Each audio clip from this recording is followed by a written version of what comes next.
Title: Technical Tips for Endoscopic Ultrasound Guided Embolization of Varices and Pseudoaneurysm. Disclaimer: these are keywords.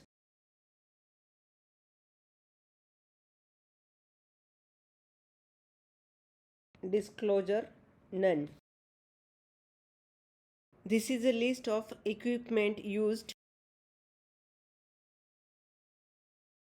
Endoscopic ultrasound guided vascular intervention has gained worldwide popularity because of its safety profile.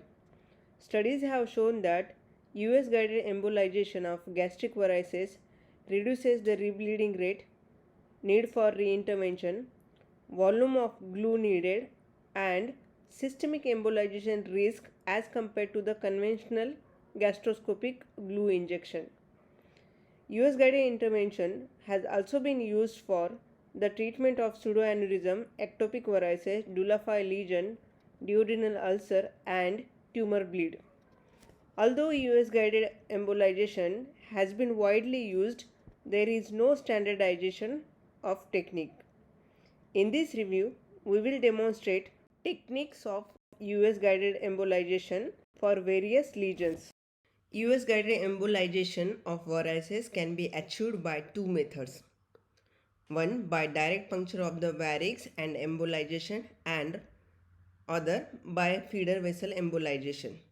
First, we will describe EUS-guided embolization of gastric varices by direct puncture of the varix and embolization technique.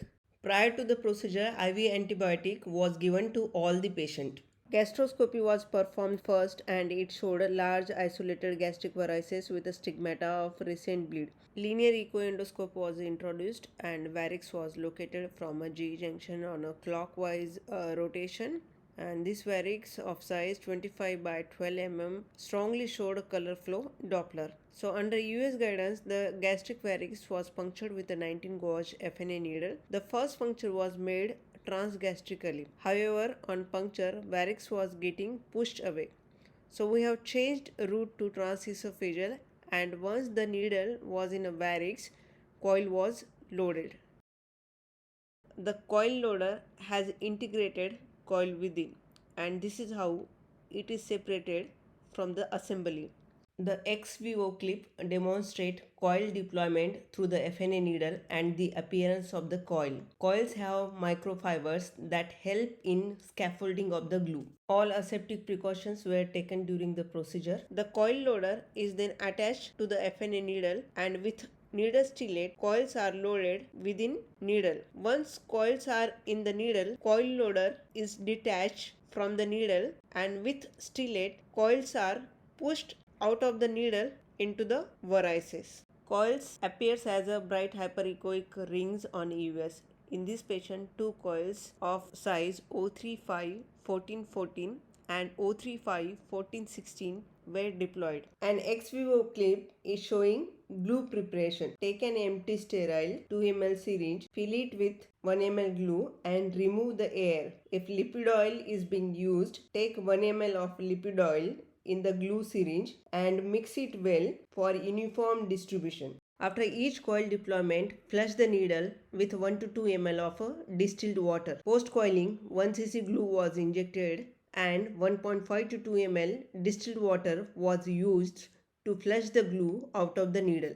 Post glue injection, needle was withdrawn into the sheath immediately. Sheath was advanced 3 to 4 cm out of the scope, and then whole assembly including scope was taken out of the body. By this way, needle impaction into the varix and scope damage from glue can be prevented. Remove the FNA needle from the scope. Clean the scope transducer with water or acetone. Flush the working channel with a 30 to 40 ml of distilled water followed by burst of air to clear off any glue debris.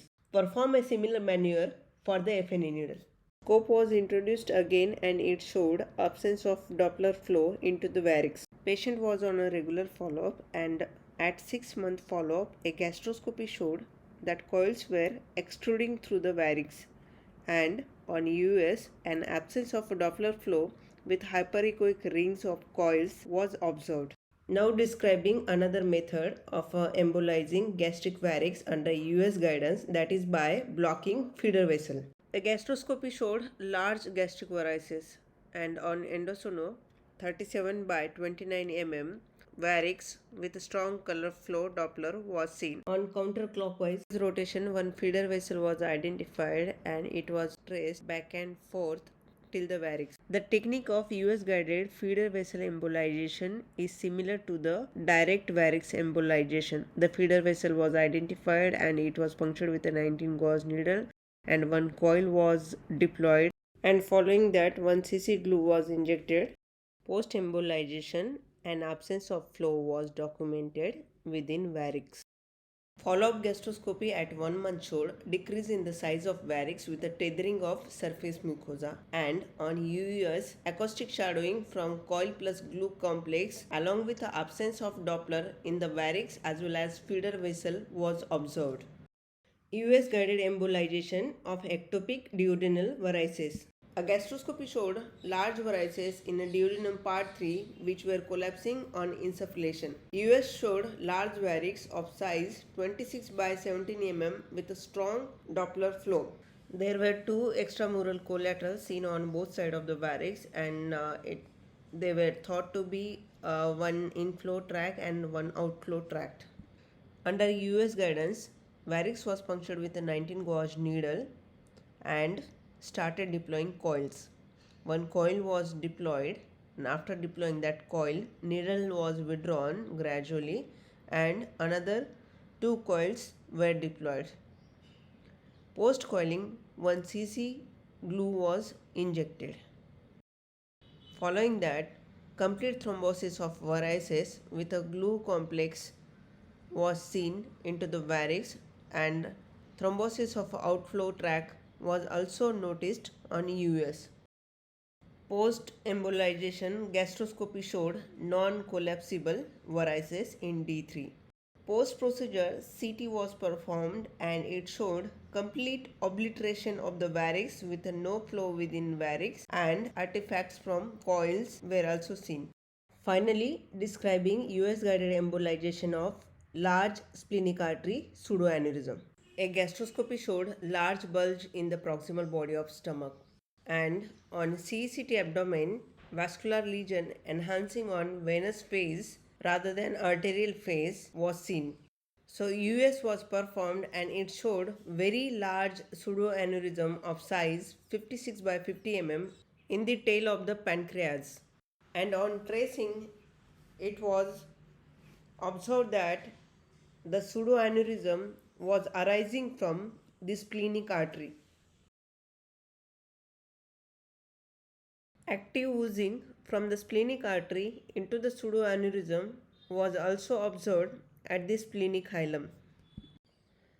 As there was no intervening parenchyma, pseudoaneurysm was directly punctured and multiple coils, almost 8 coils, were deployed. Following coiling, 1 cc glue was injected. Post embolization, absence of oozing seen from the splenic artery on Doppler flow. Absence of Doppler flow was also seen within a pseudoaneurysm, and this is a fluoroscopy image showing multiple coils. Post procedure, CT was performed and it showed no flow within the lesion. EUS after 1 month showed no Doppler flow within pseudoaneurysm and no further oozing from the splenic artery. Finally, to conclude, EUS guided vascular therapy has excellent outcomes. Proficiency in a EUS guided embolization is essential to reduce adverse events. Further standardization of the technique is needed to optimize outcomes. Additional studies are required to establish the safety and efficacy of feeder vessel blockage for gastric varices and the treatment of pseudoaneurysm and ectopic varices in comparison to the radiological intervention.